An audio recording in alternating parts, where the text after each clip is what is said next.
Ay nako guys, sundo na naman tayo. Tayo ay isang dakilang driver. Yeah, ganun na nga, taxi. So, kamusta naman? Alas 8 pasado na. May pasok bukas.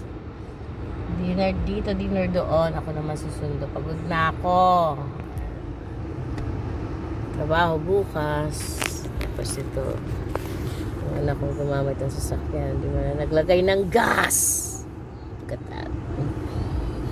I need gas. Ako na naman ang magkagas nito. Okay. Sa mga taxi moms there.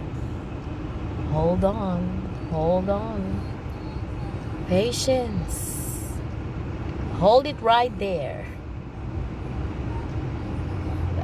Tapos ko lang magluto. Nagluto ako para sa susunod na linggo na to. Mga baon-baon, pagkain. Minsan wala nang time magluto ng hapunan. Galing trabaho, may pasok din ako. So, kailangan magluto para init-init na lang. Pag uwi, medyo relax ng konti.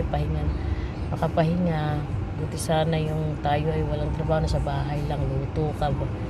Pagluto ka dyan o maglinis, okay lang. Pero trabaho din tayo sa labas.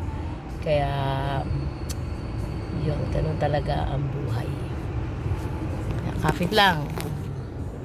Mga atengs, this is Ate Sin. Thank you for watching my video. Please subscribe and like. And yeah, thanks for watching. God bless. God bless everyone. Love and love, mga atengs.